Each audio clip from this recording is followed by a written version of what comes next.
Cuando familias enteras desaparecen sin dejar rastro, el desconcierto es tan grande que la comunidad entera se moviliza en busca de respuestas. Surgen teorías insólitas y se tejen múltiples conspiraciones. Pero a veces la realidad es más cruda de lo que imaginamos.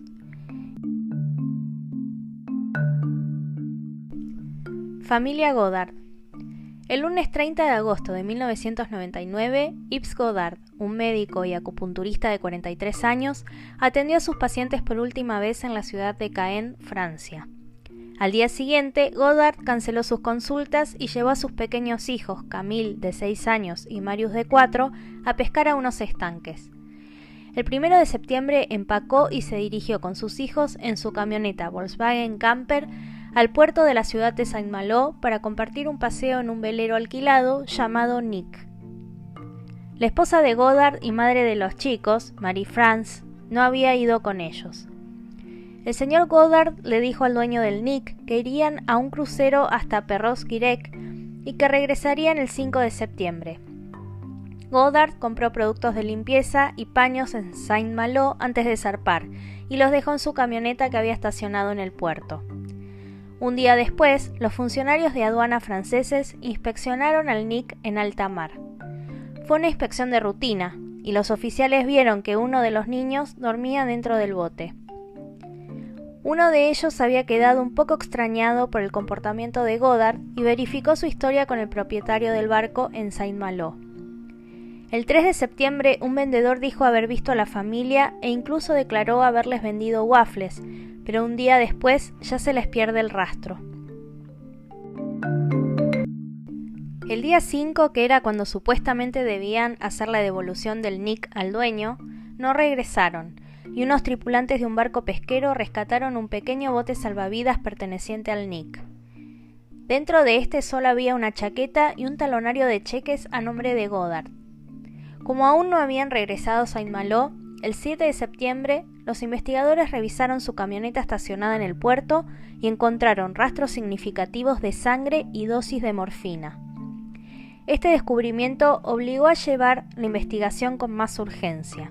El 8 de septiembre, los investigadores registraron la casa de la familia Goddard en Juvigny, donde nuevamente encontraron sangre en el baño, la sala de estar y el dormitorio de los padres. El 10 de septiembre se abrió una investigación judicial de asesinato, con Goddard considerado el principal sospechoso y sometido a una orden de arresto internacional. El 16 de septiembre, la sangre encontrada en la furgoneta se identificó como la de Marie-France Goddard, a quien nadie había visto desde el 31 de agosto. 11 días después de que se descubriera el bote, unos marineros aficionados descubrieron un chaleco salvavidas perteneciente al Nick frente a las costas de las islas del canal de Guernsey. Una semana después, la balsa de supervivencia inflable del bote de Goddard fue recuperada medio desinflada en una playa de Dorset, Inglaterra. Inusualmente, el toldo de lona de la balsa había sido cortado y faltaba. Si bien se reportaron numerosos avistamientos de Goddard y sus hijos los días posteriores a su desaparición, ninguno pudo ser confirmado. Los investigadores franceses se inclinaban hacia la teoría de que Goddard había asesinado a su esposa y luego había huido. El 16 de enero de 2000, 4 meses después de la desaparición de la familia Goddard, apareció una bolsa de lona en una red de pescadores en la costa de la isla de Bads. Contenía numerosos efectos personales pertenecientes a todos los miembros de la familia: ropa, permisos de conducir, documentos de seguros, talonarios de cheques, todo el contenido del bolso de Marie-France Goddard, binoculares y un martillo. El 6 de junio de 2000, el bote de un recolector de conchas marinas arrojó sus redes a lo largo del lecho de la bahía de Saint-Brieuc y en medio de la noche en las redes apareció un fragmento de un cráneo humano que el pescador arrojó al agua. 4 horas después, apareció otra calavera que el pescador guardó. El análisis de ADN reveló que era el cráneo de Camille, la hija de Goddard. El área en la que se encontró el cráneo fue rastreada por un buque cazador de minas de la Armada Francesa, pero no se encontraron rastros del barco. La investigación adquirió una nueva dimensión cuando la tarjeta de presentación comercial de Goddard fue encontrada más de un año después de las desapariciones, en 2001, por un caminante en una playa en la costa de Saint-Jacques-de-la-Mer. El 22 de febrero, un residente se encontró una tarjeta bancaria con el nombre de Goddard en la misma playa y luego otra más el 24 de mayo. Los investigadores registraron minuciosamente la playa, pero nuevamente no se encontraron rastros del Nick. El 3 de junio, un buzo encontró otra tarjeta de crédito. Estos eventos llevaron a los investigadores a creer que Goddard se detuvo en esta playa y vació el contenido de su billetera allí.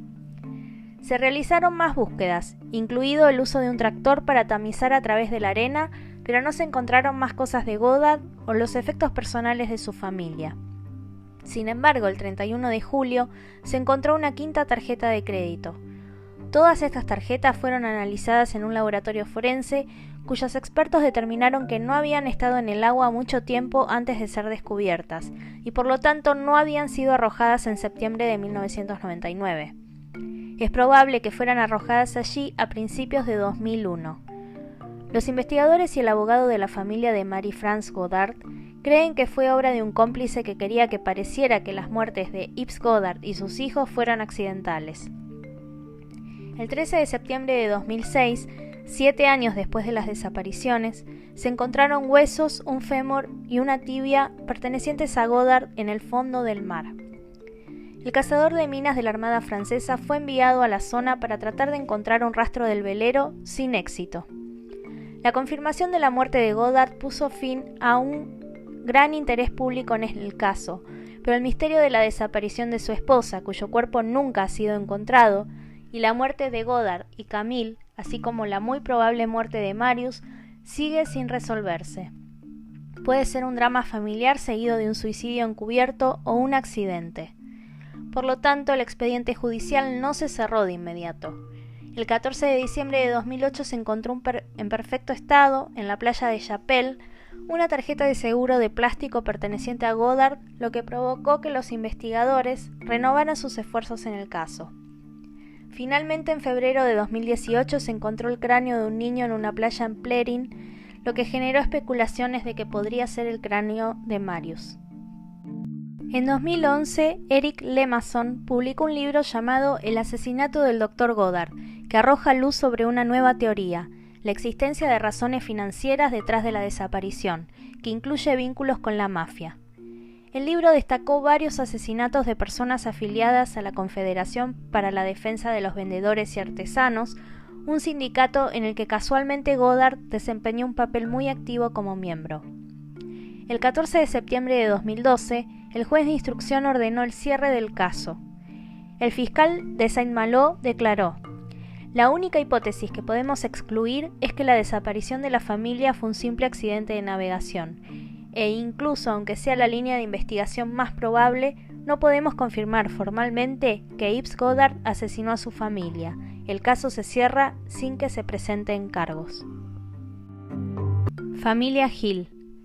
La noche del 12 de enero de 2002, la familia conformada por Rubén Mencho Hill, de 56 años, su esposa Margarita Gallegos, de 26, y sus 4 hijos, María Ofelia, de 12, Osvaldo, de 9, Sofía, de 6 y Carlos, de 4, se dirigieron a Viale, una localidad cercana a la ciudad de Crucecita Séptima en la provincia de Entre Ríos, Argentina, al velatorio de un amigo.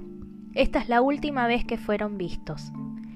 La familia vivía en la estancia La Candelaria, donde Rubén Gil y su esposa Margarita trabajaban, desempeñándose como caseros y realizando diversos trabajos rurales.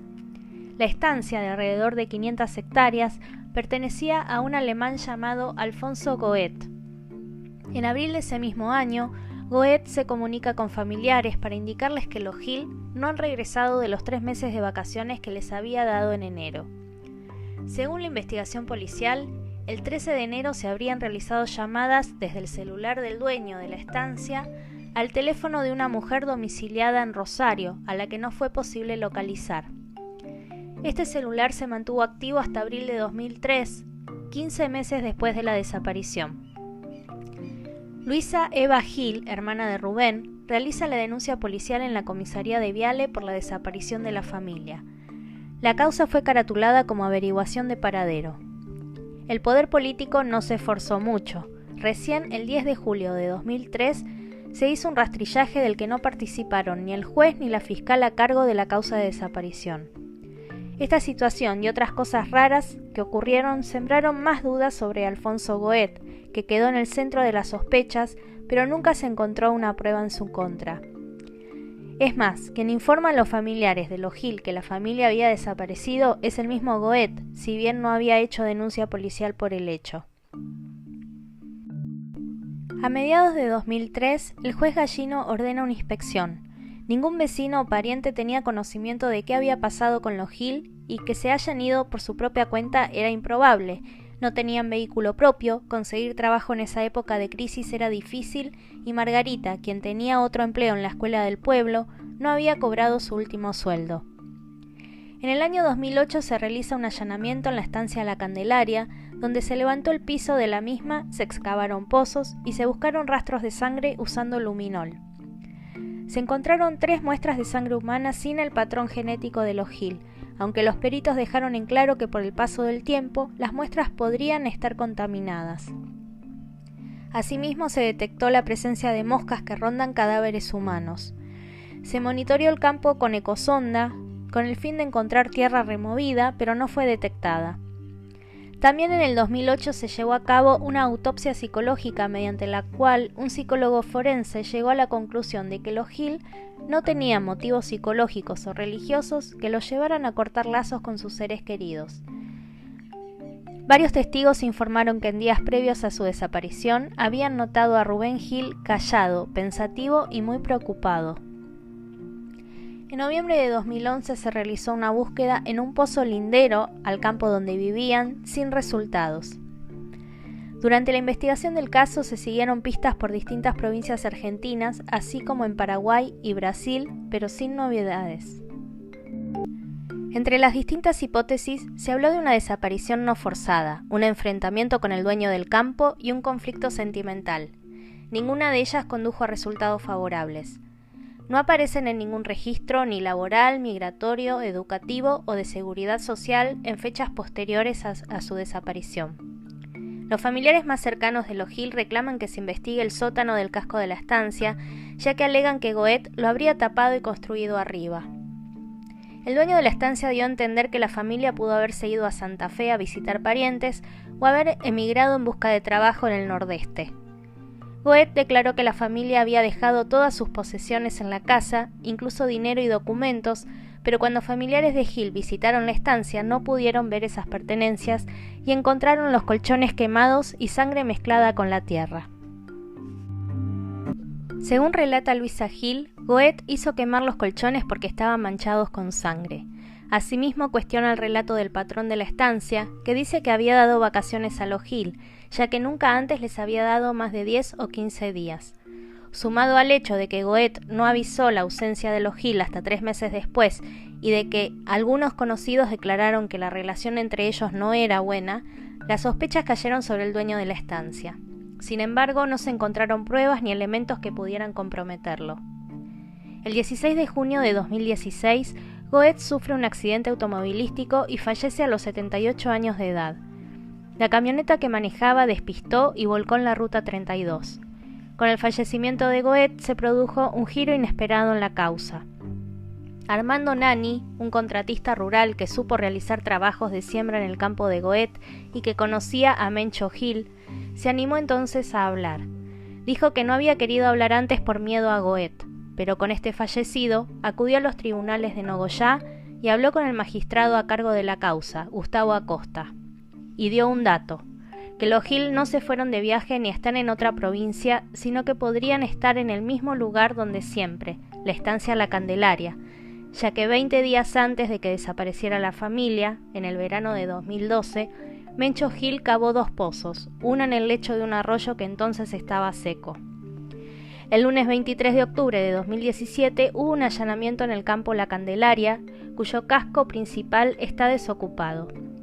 Fue una primera inspección ocular de la justicia. El primer pozo inspeccionado no arrojó ningún resultado. La búsqueda de los restos en el segundo pozo tropezó después con la burocracia judicial y las tareas nunca se reiniciaron. Todo eso se puso en manos del equipo argentino de antropología forense, que es el organismo en quien se depositan ahora las esperanzas para la búsqueda de los restos de los Gil. Pero el último rastrillaje no aportó nada nuevo. El misterio del paradero de los Gil sigue oscureciéndose. Familia Salomon.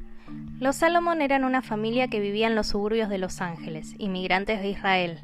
Sol Salomon, de 35 años, su esposa Elaine, su hijo Mitchell, de 9 años, y la hija de 15 años de Elaine de un matrimonio anterior.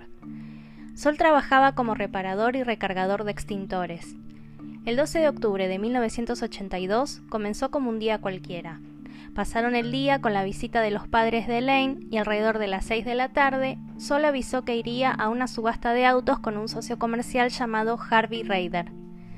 Los padres de Elaine se fueron a las 10:30 p.m. y luego ella llamó a una amiga por teléfono, a la cual le dijo en un momento de la conversación que debía colgar porque Reider, el socio de su esposo, estaba en la puerta.